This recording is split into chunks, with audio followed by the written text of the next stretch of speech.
Welcome to our Meet the Parents podcast, the show where we share stories from everyday life to help with the ups and downs of parenting. We'll have honest conversations as together we'll grow everyday faith in our homes. Be sure to follow us on your favourite podcast provider or check out the video version on YouTube. All show notes and podcast episodes can be found at livingrock.church/Meet the Parents.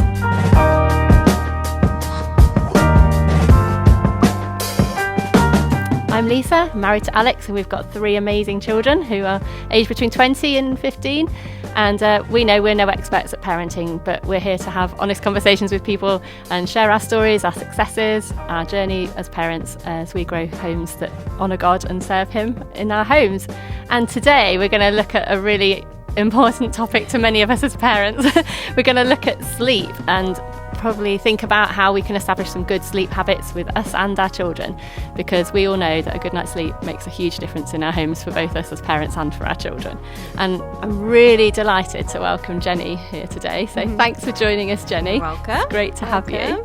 Can you tell us a bit about your family, Jenni, and your children? Yep. And a parenting superpower while you're at it, please? Yeah, That'd be I'll great. give a go. So, I've got 2 children. I've got a boy who's 6 and a girl who's 4. I've been married for nearly 9 years and living in Leicestershire for 5 and in London beforehand. You'll probably see as we chat that I've kind of had a variety of kind of jobs and pieces of my life that have kind of all culminated to this point. But the biggest thread of that is that I love working with particularly early years children, families. I used to be a teacher, nanny, and sleep consultant. So I've got that hat on today. Wonderful. Yeah. Oh, my superpower. Yeah, So my superpower would be, it might be slightly random, but the ability to really appreciate every moment. I feel like as people, we are often excited and looking forward to the next thing. And so often, even if it's just looking back and appreciating a stage, but also just that precious moment you might have just had an experience with your child. Often we don't really realise how precious it is unless you've got hindsight. And so to be able to appreciate fully in that moment is probably what I'd want. A very good superpower. I love that, just capturing your moments. Yeah. Really, really key as parents, because it's so easy to pass things by, isn't it, and miss something and not notice in that key time. So that's definitely. cool. Yeah. And do you have a funny or embarrassing story to tell us? Because we like to keep it real here and be really honest about what family life looks like in our homes. So can you share anything with us? So probably more funny. And I felt like I was like, obviously there's many stories, but I thought I'd focus on a sleep related one. But when my son was probably about 2, we were transitioning him from a cot to a bed. Very exciting or big transition. And I would say this is before I qualified as a sleep consultant, but we kind of were having a go with it. The first couple of nights, there was a lot of back and forth, out of bed, into bed, out of bed, lots of sitting by the door, holding hands, that kind of thing. And then I think it was the 3rd or 4th night, we checked on him. He was absolutely fine in bed. And then it was all was quiet. And we thought, yes, we've done it. We're patting ourselves on the back, enjoying our evening. And then we go up to bed, turn the lights off and go up the stairs and kind of see this little bundle on the stairs. And as we go up, we realise it's my son and he is fast asleep on the top of the landing. And we might not have nailed that moment, but he slept. he slept. And that was we good. managed to pick him up and pop him in his bed and all was fine. So it's a parenting win, I say. If they've actually got to sleep, and that's a win, wherever it was. I love that. We enjoyed our evening. So that was great. And you mentioned earlier that one of your roles is that you've been a sleep consultant and you're currently working in that role. Could you tell us a bit more about that role and why you went into that area of parenting specifically, why you felt that was something you wanted to look into? So I think sleep is so important. It's such a key topic that comes up time and time again as a parent, and not even if you aren't a parent, it's a big factor in everyone's lives. And I had worked as a primary school teacher and as a nanny, and when I had my son, we were also moving at the time, and I knew I didn't want to go back to primary teaching, so I just ended up hosting postnatal courses for new parents, and part of that was about connecting parents together but also connecting them with expertise. And so we would have sleep consultants come and join our group and share their expertise, and it was fascinating. Every time I got something new from them, and was just amazed by all the key developments that happen particularly in those early years and even within those first 6 months. And then having my own children and having experience of working with other families, I just found it just fascinating how one thing can work for one child and then it doesn't for the other. And I wanted to understand more about that. And as you can imagine, over COVID, we couldn't host the courses in the same way. So I just thought, actually, while I've got this time, why not kind of retrain into something else that I've already got a bit of experience in handling. So yeah, that's why I went into it. And I think I love it because it's a topic that always comes up. Mums always, and dads, everyone wants to talk about it. And I think it's something that actually, with a little bit of knowledge and also just a little bit of a listening ear, you can change quite a lot in quite a small amount of time. And there's nothing better than kind of giving somebody the gift of sleep. So it can change the world for people, can't it? For both parents and the children. I think. Definitely. That's really cool. Yeah. I love that. So in that role, what would you say have been like the most common, if there are common challenges that people face, that they're addressing at home? Yeah, I think the first things to think about is that, and often when I've been working with families, is that they feel like they're the only one that's ever had this challenge. And I think I would say that often, unless you have a very niche specific set of criteria, that often there are themes that carry over lots of different circumstances and lots of different families. And so often it's a lot of reassurance and encouragement that they're not the only one, that this is something that we can address as and when they want to. I think specifically, lots of families face trickiness with naps, and so moving from 3 naps to 2 naps or 2 naps to 1 nap, and that managing that transition can often lead to overtiredness, which then can lead to other issues. And also lots of families can be facing wakeful nights, kind of the child sleeps kind of 2-3 hours and then just wakes up repeatedly hour on hour, and they just are a bit of a loss and just so exhausted to kind of find out what that is. And then I think often people have come for me for help in terms of just looking, they're facing a transition that's coming up. So maybe, it is a kind of from cot to bed, or maybe there's a sibling arriving, or there's some change that's happening where what has worked in the past no longer works. And it's often at that point where they've kind of been potentially in survival mode, or they've faced a brand new situation that they're really just not sure how to handle. And actually it's in those moments that what has worked before doesn't work, and it has to be kind of re-looked at, and maybe that's returning to work or something, other shift within the household. And then often it's about kind of those breaking points effectively of maybe the lack of sleep is now affecting their relationships, affecting their own well-being and health and how they look at things. We know that sleep has lack of sleep has a detrimental effect on all aspects of health and well-being, and it's not a surprise that you're short-tempered or you're struggling to kind of balance the demands of life if you're not having sleep. And often families get to that point where I think actually there's nothing fundamentally wrong with our relationship, but actually we're just really struggling with sleep, and if we can fix this kind of issue.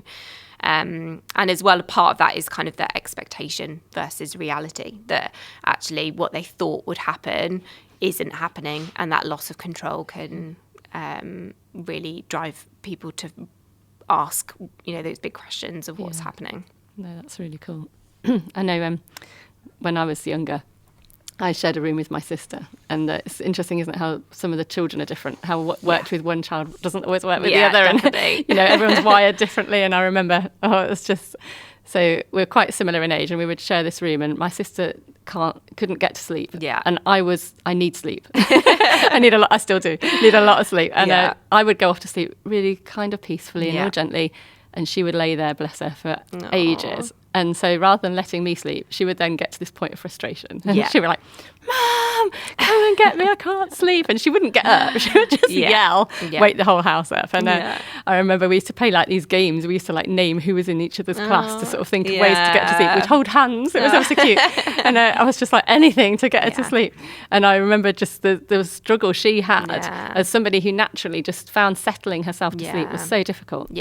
Yeah, my parents did exactly the same with both of us, and you think, it's just finding strategies that work with each of your children, I guess, isn't it? And having expectations that this one will be okay. Yeah. But then inevitably she'd wake me up and I then couldn't get back to sleep and she'd have nodded off as you can expect. Great, thank you. Yeah, I appreciate that. So that was quite an interesting growing up stage. Yeah.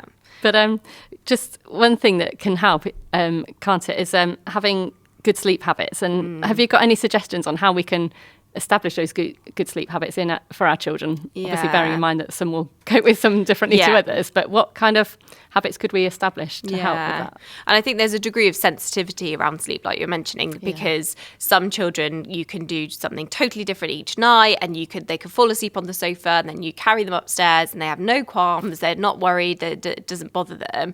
But you might have some children and like maybe later on developing this kind of sensitivity to sleep, and then it's those children that you want to kind of support and add in these extra kind of healthy sleep habits for everyone. And I think where I'd first start is kind of, if it's not a problem for you, it's not a problem for anyone else. And you have to decide what works for your household and your setting. And even if you've got other voices, other advice coming in your ear, as long as you're following safe sleep guidelines, which I'd always refer to Lullaby Trust for those, that you're doing what's kind of well and good for your children, that if what your strategy is working, then go for it. It's not like I have to do this or I should do this, because maybe other people are doing it a different way and they're getting different results, and it may not work for your child. So start from that position of, this is something I might want to change, but this I don't want to, because I'm happy with how it's working. I would also kind of take into consideration the whole picture. So siblings, work-life balance, how much support you have around you, to make sure that your sleep habits are the best that they can be. And listen to your kind of gut reaction, and listen to your child, whatever age and stage they are. They'll have more say or more control, or you'll be able to know what that means for that child. But it's really important that you filter any, even like what I'm saying today, that you filter any advice or suggestions through a lens of, you know your child best, and you know what will work and what won't. And it doesn't mean you're stubborn to trying other things, but it means that you should take into consideration your child and what would fit well with you, and your general approach to parenting, and how you would go about making decisions and things like that. I think it's also really important that there are good habits set in place for you as well, that it's not just about your child. Actually, you can make some adjustments with your child and they can sleep beautifully, and then you're still sitting wide awake and not knowing how to settle yourself down to sleep. And actually, there can be big changes in your life that you've maybe not processed and has effect on your sleep. So make sure that you're including you in any kind of check of what's going on in your household. Yeah. How can we do that as a parent? Yeah. What kind of strategies would you say for us? Because that is so true, isn't it? Yeah, and I think it's really you can focus on really being more conscious about kind of, how are you winding down? How are you spending time? And maybe you are a family that you are rushing around, and then it's suddenly like, oh, okay, you filled your whole evening, and then and actually it's thinking about your own personality. How do you wind down? Are you having too many screens or blue-white kind of light that's affecting how your hormones are kind of coming into play?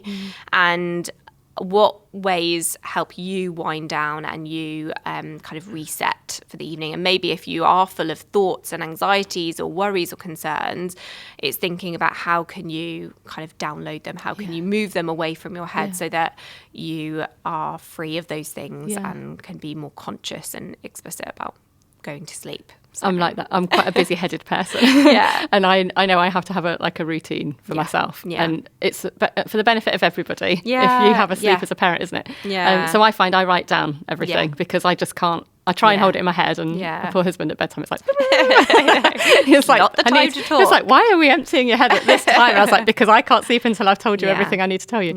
So I'm learning to write things down. And I found as well, sometimes if I wake in the night, you can get quite anxious, can't you? Like, oh, I'm awake and I should be asleep. But I found for myself, I reset myself. So I actually get up and consciously get myself a hot chocolate. I make it a nice time. Yeah. I think, well, I'm here on my own. Rare moment. So I'll just sit down, and sometimes I get a hot chocolate, and actually for me, I'll put some worship music on, or I'll just reset my mind in things of God rather than worrying. Write down everything. And usually by the time I've done all that, I'm in a much better peaceful state to sleep well. And I think sometimes it's permission to just do that, and it's okay, and it's not a problem. It's not a negative. Make it a positive. Because you can get into those like cycles where you just get stuck and you overthink everything, and actually works for children and for adults, but like a bit of a reset kind of helps you just kind of focus. And as adults, we have our own sleep associations. You know, you often think with children, oh, they need a dummy and then a blanket and whatever. But actually, you know, I know for me, like if we don't check the front door, or if we don't kind of check all the children, or turn the light off, or I sleep on this side, and you know, that kind of thing, like we actually are creatures of habit like that, and there might have been something that's come into play that has affected what you've always relied upon as a sleep association for an adult. And actually it's okay to rethink those and think, actually I'm going to create my own little pattern. And isn't it great that, you know, as Christians we can lean on God and give those kind of worries and concerns to him. He is, you know, the great holder of those things. And so you know, taking that time to kind of pause and reset is really important. Adults as well. Tell us more about how your faith plays a role in how you deal with sleep, because you know, we have a Heavenly Father, don't we, who is there to help us. So how can we use our faith to help in a very practical situation here? You know, if you're having trouble with sleeping, or you're actually doing really well, how can we bring faith into that? You know, how would that... and I think in the end, if you've got faith and you've got a relationship with Jesus, it affects every aspect of your life. It affects your parenting, your relationships, it affects your choices you make. And it means that for us as a household, you'll see God in our bedtime routine. You know, you'll see us being thankful, and we're not just kind of generically thankful, but we're thankful to a person. And we include kind of moments of prayer and discussion and chatting about our day, and that ultimately it's not my job to fix anything or fix any worries or concerns, but to point my children to someone who is much greater in that. And you know, we might have, you know, times to read the Bible together, or it can just be a small like gesture. I know there's passages particularly in Psalms 4 where it talks about lying down and sleeping and being safe in sleep because God is with us. And that's been a real personal comfort to me in times of anxiety or fear. And when I see it in my child, when they're kind of scared of the dark and things like that, and you know, those are real fears for them, that actually we're able to offer something more than just ourselves in those moments. Yeah, that's really cool. I'm going to do a little book plug here. I've got this really great book called Comfort in the Darkness by Rachel Turner. It's really interesting perspective, and it's something I'd not really thought about myself, but for children who might struggle with sleeping, just reclaiming the nighttime as something God made, I found really helpful as a phrase to think about, that God made night and he made dark, that it's not something we have to be scared of. So little book plug there. She looks at some stories about how children and adults experience God in the nighttime, so that we can reclaim it as somewhere that's positive. So just a little nudge there. There'll be links in the notes for that. And that's the thing, isn't it, is recognizing that God has made us. We have a creator. We're made in this way, and we all are made for this circadian rhythm, which is just almost like a supernatural rhythm, and these hormones come into play, and those are being particularly crafted in us. And there's a reality that if you're made, then you're made uniquely, and that what works for one child doesn't work for another, because we're made uniquely, and we can lean on God and ask him for understanding and clarity around what would work and what would help. That's really good points. So what does a bedtime routine look like in your home? I know obviously we're not experts here. It's just one of your, you know, just share your experience. You know, what does it look like for you then? So for me, with my children kind of 6 and 4, we're now at a stage where our bedtime routine doesn't need to be exactly the same every night, which is quite nice, because it means we don't have to do a bath every single night. What a release. We could just skip that part. But yeah, there's a reality that we do the same elements, but it's maybe not as specific. And as obviously the older they get, they have more choice, more independence. And I think that was really important to factor that in, that they have more control over their bedroom environment and what that looks like. And so for us, it means that we all head upstairs together, and that we have kind of connection time together. So I also work for a company which we focus on kind of early years and playing and talking together as at home, and it's super like essential, particularly in the early years, but that children will struggle if they don't feel safe and secure and loved. They will struggle to be safe and relax, and we're all the same. So I think we try to factor in this kind of connection time. So it could be just a game of hide and seek, it could be a puzzle, it could be building something, it could be separate, or we might be all together. Often we're upstairs, so the office is there, so we might play libraries, or it's those kind of, it could be 5-10 minutes of just like a short burst of kind of connection time, and a time for the children to kind of download what might have happened today and we haven't maybe managed to speak about it. And then we'll do our like toilet jobs, which as you can imagine. What's a toilet job? Explain toilet jobs. So toothbrush, obviously going to the toilet, pajamas, things like that. So the things that kind of have to get done in order for us to be prepared to go to sleep. So there's always like a bit of a time warning around when that's going to happen. And then there's an expectation that they can do that independently. And then out of that, then we kind of either divide and conquer, and 2 children, 2 adults. But if we're together, then we do kind of stories and prayer time together. And then we do a song and things like that. And now my son's a bit older. He doesn't go, they used to go to bed at exactly the same time, which was quite appealing. Yes. I remember involved. those days. Yeah. But now he's a bit older and he goes to school, and there's a bit more kind of playing on his mind potentially. So he has something called 10 minutes, which is around 10 minutes, but it could be less or longer depending on what his kind of attitude is for that day. And that's time where he independently plays, and he might have more kind of one-on-one time, or it's something that we'll be doing jobs, and then he's got this extra time. He might sit and read or look at football cards or whatever it is. So it's just a bit of extra unwinding Quiet down time. Yeah. It's really important to remember that the children have, even at a young age, that they've got a lot to process, haven't they? Yeah. And just getting that all settled in your head is really important, isn't it? Yeah, definitely. Excuse me. So some people, obviously, you've just described a lovely routine there. For some people, they'll be thinking, oh, well, that would be lovely if my child did all that. Yeah. But if your family whose child is struggling at the minute, what kind of things could you, start to think about in how to address that as a challenge? Where do you begin? My child's not sleeping. Just give me some help, please.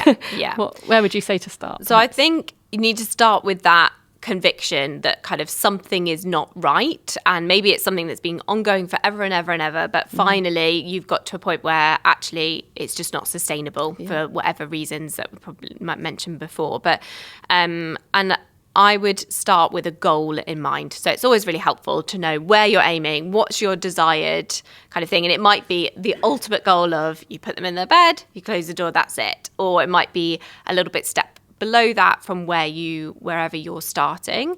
And so I would think, right, what is the one element that you would like to change? What is the part that's no longer sustainable in your family? And try and break it down into something that's more achievable. And then from that goal, then having kind of steps along the way to achieve it. I would often start with, what does bedtime look like? So around that routine, that unwinding, are they getting that kind of time with you? Are they going to bed at the right time? What's happening in that kind of half an hour time? So start there, and then also think about how they've fallen asleep. So if they've fallen asleep relying on some kind of sleep association, or you knew, that's the thing you want to change, then you need to think about what are the steps to allowing them to independently settle and go from there. We're quite primitive when it comes to sleep, and from about 6 months to 100, we're quite similar in our sleep cycle. So you'll find that the child will go to bed at whatever time, between 6 and 8 or however old they are, and they will probably sleep their kind of deepest sleep. So you might have really supported and helped them and really given lots of comfort to get them to sleep. They've finally gone to sleep, and then you might find that they sleep for 2 to 3 hours, 3 to 4 hours, depending on how old they are. And that is because, and adults are the same, that is our best chance at our deepest level of sleep. And that is the sleep where your cells are renewing, your brain is downloading from the day, any new developments are all being kind of sorted out at that time. And, you know, as a parent, if you go from having 2 hours of sleep to 4 hours, it's like, oh my gosh, I can take on the day. This is amazing. I've had so much sleep. It's because you've been able to reach that depth of sleep. And then what happens after that is that you basically come to an unconscious wake, and children and adults are the same. And it's just like a check-in with what's happening around you. And like we said before, some children are really sensitive to this. Some children it doesn't faze them. Some adults doesn't faze them either. But you might remember as an adult was sometimes where you've come to that point in the night and actually your body's kind of woken you up because the light's on in the landing, or there's a noise outside that you wouldn't expect, or your partner's suddenly not there, and there's this difference and it will cause you to wake up. And so if you imagine that as a child, if they've fallen asleep in your arms and then they're laid into their cot and or you've kind of sat beside them, you're no longer there. Maybe the door was open and the landing light was on when they fell asleep. But now that's not the case because everyone's in bed, all the lights are off, the noise is different. Maybe they could hear the TV before, but now they can't. So all these changes mean that for children who find it more sensitive, their body will kick them out of that unconscious wake into a full wake because they're like, something's happened, you know, something is different and you've got to figure out what it is, and this fight or flight kind of cortisol hormone can then come into play. And so what happens then is through the night is that then if everything is okay or they are able to self-settle, even if they have woken up, then they will go back down into another depth of sleep for a shorter time, so about 2 hours. And then from that point, then they will cycle within their normal cycle, which is about 45 minutes to an hour for any kind of 1-year-old plus.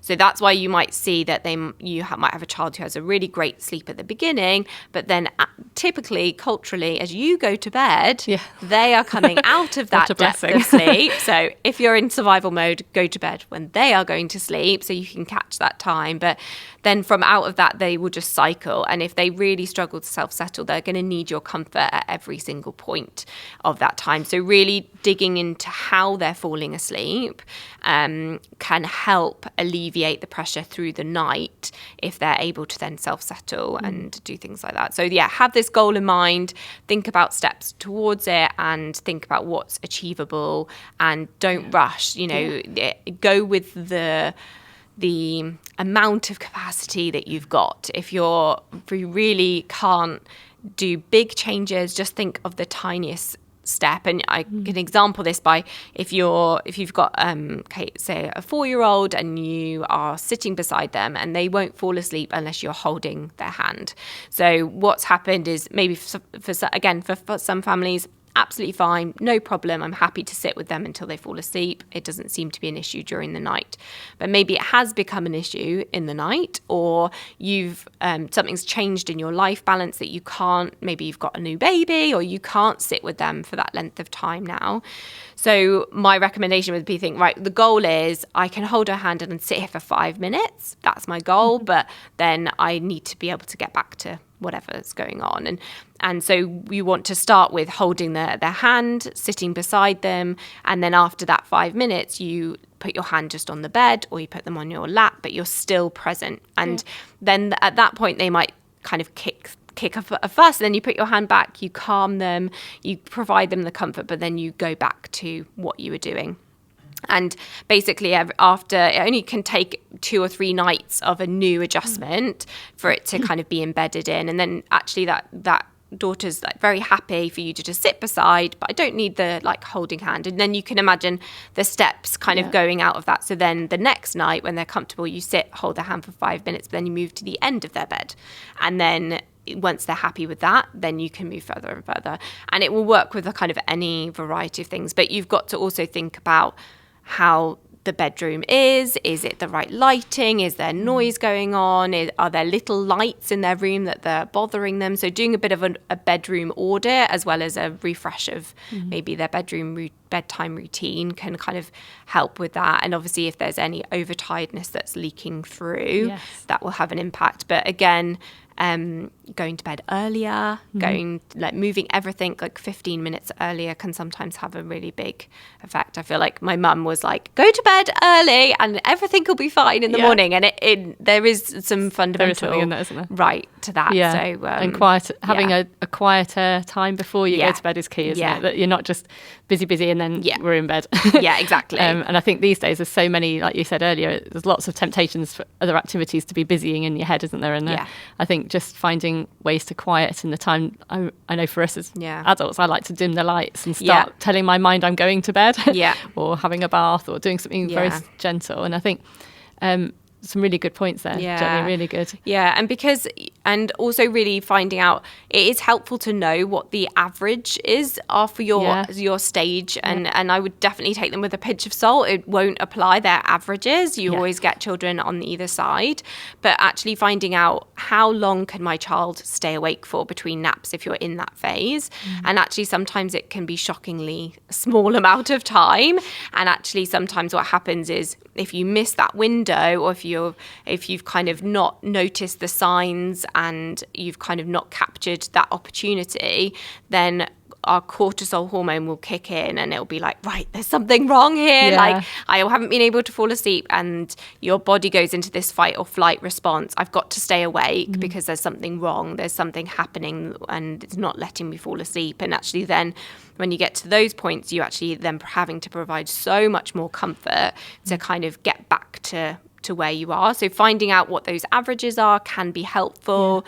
Really understanding what are those signals that they're tired. So that goes from babies but to teenagers. Like, what are the changes in behavior? What are the things that you can point to that help you recognize, right, I'm the parent in the room here. I'm recognizing that you're really tired, and actually what can I do now to make sure that, we've got, a 20-minute window potentially to get them to sleep. So how can you kind of do that, and looking at those things as well. And also just asking for help, like always, it's quite a brave thing as a parent sometimes, isn't it? But it's so true. To admit that maybe what you hoped would happen isn't happening is on any topic is really difficult. And I think with sleep, it can be that thing where you're meeting up with a friend and they're like, my child's absolutely fine. They're sleeping until 8:30. And maybe that is the case, but maybe it actually isn't the case, but they feel like they have to have this kind of front up. And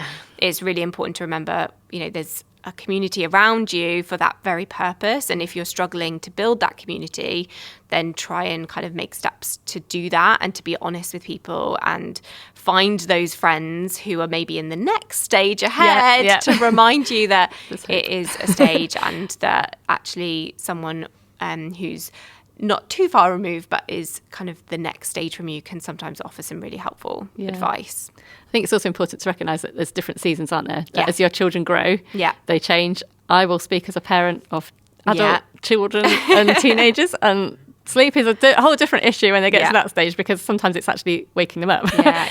But I've got 3 children. All of them have very different sleep patterns.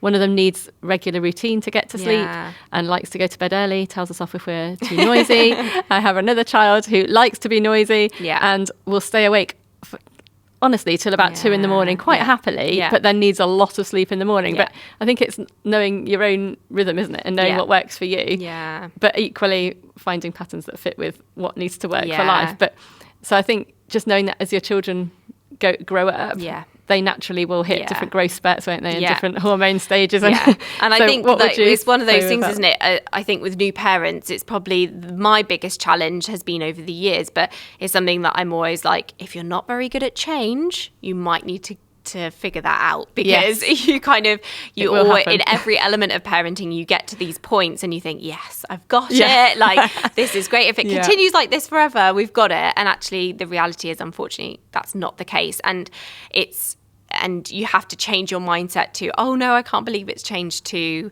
it's a progression, it's a development, it's something that is good for that child to face. And obviously there can be situations that aren't positive in that environment, and maybe change of home environment or change of school or bullying or any kind of anxiety. But trying to remember and hold that it is a stage, and that this is where the superpower would come into it would be very useful right now, to wouldn't effect. it? But, and also to not throw everything out, to think like, oh, well, this is not working, like, let's just scrap it all and start. And actually to be consistent in any new approach, you would want to do it for at least 3 nights in a row to see if it has a difference. And what happens sometimes is that we do something for 1 night, we panic, it doesn't work, and then you go back to what you were doing before, and actually you're no wiser as to whether that would have actually worked. And actually, so a bit of consistency. If you want to make a change, try something for 3 to 4 nights. If it's not making a difference, then go back to kind of square one and see if something will be different. But if you've got an incidence of teething or learning to walk or a change of school or anything like that, don't throw everything out. Just escalate your comfort, escalate the amount of support that you're providing, but then de-escalate when you're out of that stage or when you have come to the end of what's happening. And at that point, maybe you think, actually, we've created a change here that's going to be lasting, and that's really good and that's really positive. But sometimes it's a case of going kind of extra support and then pulling it all back, and then kind of going back and forth until kind of things change or settle, and holding those kind of things in mind. And physiological elements, developments, change of jobs, all those kind of things will have an effect on sleep. We can't look at sleep in isolation. So it's okay that those things have affected it. It can be frustrating, and there's a reality in that. But think about it as that stage. What does my child need at the moment? And it's okay. You know, you're not creating a rod for your own back if you're offering more support, because you're in control of when you pull that back away. That sounds really good. Yeah. As a parent of 2 children doing exam season, talking about the other end of the scale here, they've got an awful lot of work, and learning to rest is really difficult because they don't feel they get permission to rest. So as a parent right now, we, you know, literally this week we've had children who are like, it's all too much. And so we've had to find different strategies for this season. And I think, you know, I know it's got an end date. We know that come June, we're all going to be having a party. We're all going to chill. But for now, it was just like, just sitting and listening sometimes. If they need to cry, it's okay to cry. Having realistic expectations. And actually, I found for my children, just releasing time in their diary so that they can rest and that they don't feel too overwhelmed.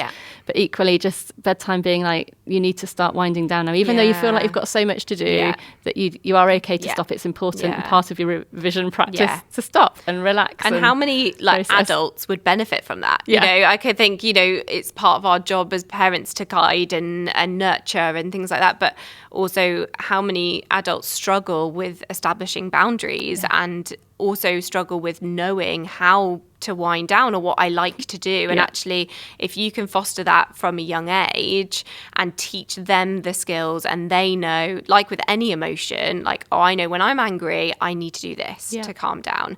And actually, when I'm tired and I can't do that, this is what I do, and almost like a bit of a toolkit. And if you're able to then suggest things that you believe match their personality and they can try it, and, you know, that kind of back and forth, I think those kind of sleep skills are just invaluable as an adult to be able to rely on and to say with confidence, I need to do this because this will help me. I was chatting to one of my children. We were saying even about physical exercise, just actually burning off physically, especially if you've been quiet or if they're a child on the screen a lot, or they just need to vent sometimes physically, don't they? And I think I know as an adult, when I do my fitness class or something, I sleep much better. And I think sometimes it's just doing something completely different, isn't it? And just burning off the physical energy so your body's not trying to and you can often see that in them, like you can see this like a bubbling of like, oh gosh, like, and then that's the moment where you take 5 minutes to wrestle, or like you know, this when you take 5 minutes to do a running race, or you get outside on your bike or whatever it is. And for young children, they need about 3 hours of activity and activeness, kind of an hour of vigorous kind of exercise where their heart is beating and they're really using their body and skills, but also another additional kind of 2 or 3 hours of activity where they're trying new skills, that they're testing what they're kind of from big motions to small motions. And I would also say part of that, sometimes it comes across as a physical restlessness, but it can actually be a mental restlessness, and actually using kind of fine motor skills and doing puzzles, problem solving, which fits quite nicely in kind of quite calm, quiet kind of evening activities. But things like that will really also help their brain to be tired, especially if they're kind of studying or doing something where their brain is quite busy, or maybe they haven't that day. Actually giving them a bit of like, here's a maze to solve, or like, let's do this big puzzle together, and like, let's use our brains and tire them out as well as like their physical bodies. Yeah, that's really good. And what about children who have like nightmares or night terrors? Because I know you often hear families chatting, and that can be quite a common thing, can't it? Particularly with under fives children, I believe. So if you've got a child who will settle quite well and then wakes and cannot be calmed, what can we do in that situation? It can be really scary for kind of everyone involved, really, because you can suddenly go from this really nice pattern to them waking very upset. And what I would say, there is a difference between nightmares and night terrors. So night terrors tend to be a particular stage which can be common around kind of 2-3 years old, and they can come later as well. But they are often, what happens with night terrors, that they happen in the depth of sleep. So they often will wake up but quite unconsciously, so they'll be quite confused, quite disorientated. They won't really acknowledge that you're there. They won't, like, you would expect, oh, they're crying, I've come to them, and they're like not reaching out for a cuddle or anything like that, and you can see that they're not awake really, that they're just a bit confused by the situation. And often in those situations, the same comfort that you would provide elsewhere doesn't really work. And what I would say is, if you're facing that you need to just be with them, that you need to keep them safe, you need to offer a hand and just let them go through what they're going through. And then often you'll see they'll be kind of really upset, and they'll go from being really upset to actually just fast asleep, because they've kind of come out of this night terror, but they're still in this kind of depth of sleep that allows them to go back. Often they won't remember in the morning. So if you ask them, like, do you remember when you were screaming the house down? Thanks for that. I do. And they won't remember. Okay. And so often that's kind of what you'd say is a night terror, and you'd hope that they would come out of that as a stage. Often overtiredness can play a big impact on this. So if you can identify in your schedule where they've not got their normal sleep or things like that, just bringing bedtime 15 minutes earlier each night for a week or so, you might notice a difference. But that can be a real trigger, as well as just being a stage of development happening within them. And then nightmares, I would say, are probably more common, and they would be more like the in the lighter stages of sleep. So you probably wouldn't get them within your first 3-4 hours of sleep, but in those lighter kind of more dreamlike stages, they are literally going through this kind of dream that's scary, that's got some kind of level of fear to that, and you want to give them comfort, but they'll be aware of that. So they will be kind of awake or awoken by it. It might take a bit longer to get them to settle down. And then I would say do a little bit of a reset if they're really struggling. So get up, go to the loo, have a little wander, or, whatever, have a little drink of water, something to kind of break what's happening, to distract them from what that situation is.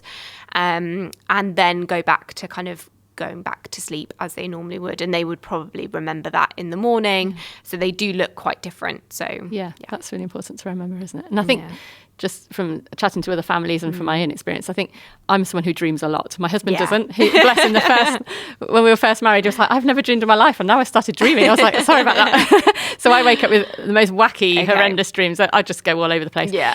So I think sometimes when you have a vivid imagination, obviously that's part of the creativity, isn't it, in your brain processing. But I think you can also reclaim those dreams, can't you? As Christians, we believe that God gives us our dreams, and he tells us that we can dream with him. And I know of families who said to the children, well, go and ask God to give you a dream. And so you can kind of reclaim the dreams for him, and just say, well, ask God to help you dream something he wants you to tell you, you know, and I think just sort of switching things that are naturally probably going to happen, but making them a positive rather than a negative. Yeah, definitely. Really key, isn't it? And being, you know, us offering support in that time is really essential, but actually we can't be in their minds, we can't refresh their mind, and actually we believe that God can do that. And so offering that support, encouraging them to pray, encouraging them to say what they've dreamed and kind of get it out of their head so they're not kind of dwelling on it, can be really helpful as well. Yeah, that sounds really cool.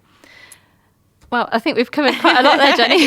I'm sure we could talk for ages, and I'm sure there's plenty of other things we could talk about. But so thank you so much for that. Really great suggestions. What would you say would be your 3 key points to sort of take away from today for a parent thinking of sleep? So I think I'd definitely start with decide what works for you and for your family. If it's not a problem for you and if it's safe, then it's not a problem for anyone else. And learn to do that lovely, like, yes, thank you very much, like nod and appreciate other people's advice and recognize that.